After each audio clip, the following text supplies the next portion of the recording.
sikiliza kwa huruma maombi yetu na yale tunayopaswa kutekeleza katika huduma yetu. Wewe uliye mwema, uyatengeneze kwa msaada wako, watakatifuze kwa baraka yako hawa waamini wako wanaoamini kuwa wanafaa kwa kutolewa, ili watimize huduma hii takatifu. Tunaomba hayo kwa njia ya Kristo Bwana wetu. Amen. Na baada ya sala hiyo wote tukasimama, na wateule nao watasimama pia na watamwendea baba askofu mmoja mmoja.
Na sasa tawalika wateule wetu, mashemasi watapiga magoti mbele ya mwashamu na askofu, na atasali ile sala ya kuwaweka wakfu, sala itakayowafanya kuwa mashemasi.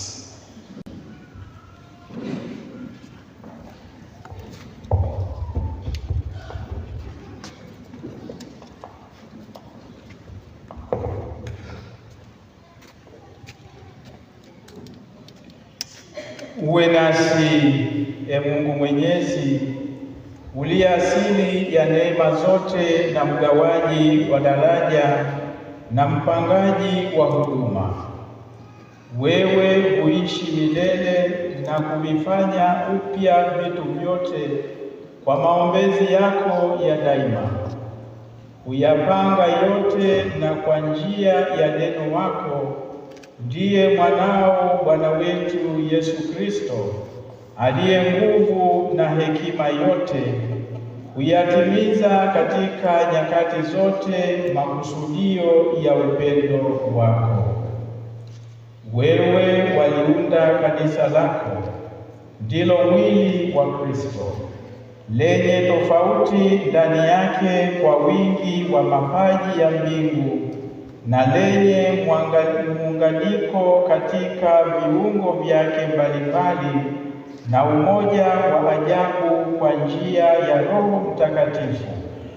Nawe umeazimia lijengwe na kukua kama hekalu jipya kwa njia ya daraja tatu za huduma zilizowekwa nawe kwa utumishi wa jina lako. Tangu mwanzo uliwateua wana wa Lawi ili watekeleze huduma ya hema ile ya kwanza.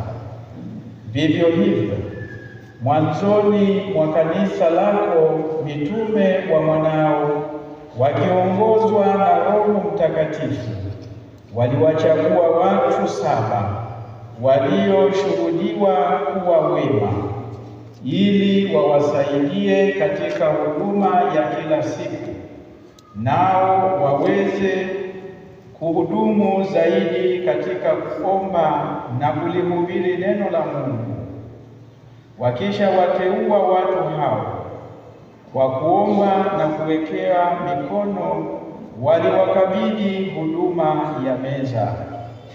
Sasa Ee Bwana, tunakuomba usikilize sala zetu, watazame kwa wema hawa watumishi wako tunaowaweka katika kazi ya ushemasi, ili wahudumie kwenye altare zako takatifu.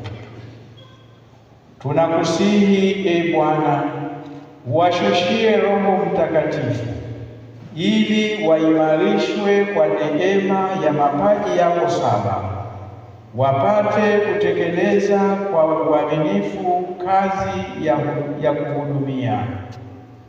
Wawe mfano bora wa fadhila zote za kiinjili, wenye pendo lisilo na unafiki, wenye bidii kwa wagonjwa na maskini, mamlaka yasiyo na makuu, wenye moyo mnyofu na ulio safi, waaminifu katika nidhamu ya kiroho, katika tabia yao yanaye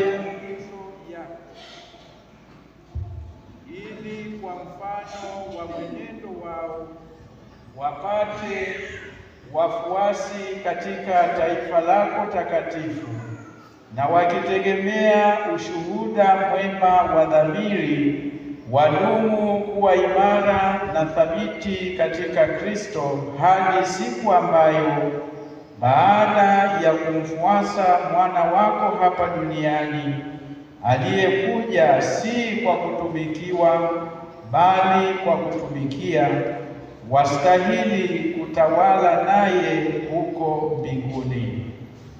Anaishi na kutawala nawe katika umoja wa Roho Mtakatifu Mungu milele na milele.